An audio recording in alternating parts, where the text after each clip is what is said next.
Hello everyone, আসসালামু আলাইকুম। Welcome to Ruby kitchen. আজ আমি আপনাদের জন্য একটা ঝটপট নাস্তা রেসিপি নিয়ে হাজির হয়েছি। সেটা হলো পটেটো বলস। এই বলসগুলো বাচ্চারা অনেক পছন্দ করে। চড়া দামে বাহির থেকে কিনে খেতে হয়। তার জন্য আজকে আপনার বাসায় এটা তৈরি করে নিতে পারবেন বাচ্চাদের পছন্দের মতো। তার জন্য আমি এখানে নিয়ে নিয়েছি আমি বড় সাইজের 2টা আলু। আলুটাকে আমি ভালোভাবে এরকম কাঁটা চামচ দিয়ে ম্যাশ করে নিচ্ছি। এগুলো ম্যাশ করার সময় খেয়াল রাখতে হবে যেন কোনো বড় কোনো আলু টুকরা না থাকে। ভালোভাবে স্মুথ করে ম্যাশ করতে হবে। তারপর আমি এখানে বাকি ইনগ্রেডিয়েন্টগুলো দিয়ে দেব। আমি এখানে কেটে রেখেছি সসেস, চিকেন, গাজর, ধনেপাতা, পেঁয়াজ আর কাঁচামরিচ। এগুলো সবগুলো আমি এখানে মিক্স করে দেব। আমি এখানে ভেজিটেবলসও নিয়েছি, চিকেনও নিয়েছি। আপনারা চাইলে শুধু ভেজিটেবলস দিয়েও তৈরি করতে পারেন। আমি এখানে বাচ্চাদের জন্য তৈরি করতেছি, তাই এখানে আমি ভেজিটেবলসের সাথে চিকেন দিয়ে দিয়েছি।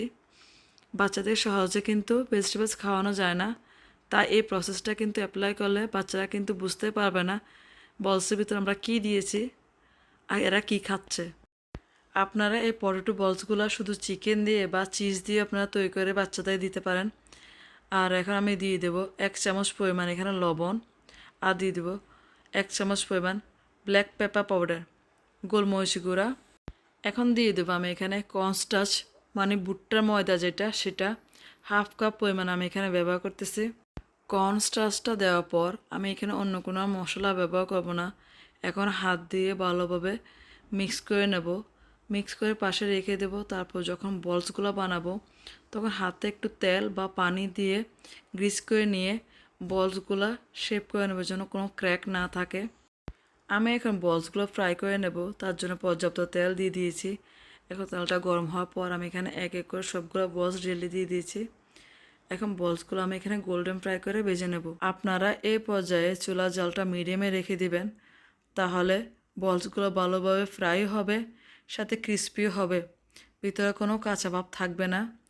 এভাবে করে আমি ঘুরিয়ে পেঁচে বারবার এগুলো উল্টে আমি বলসগুলোকে ইকুয়ালভাবে কুক করে নেব। আমার এখানে পটেটো বলসগুলো কালার চেঞ্জ হয়ে আসছে। এখন আমি যতক্ষণ পর্যন্ত গোল্ডেন ব্রাউন না হবে ততক্ষণ পর্যন্ত আমি বলসগুলো ভেজে নেব।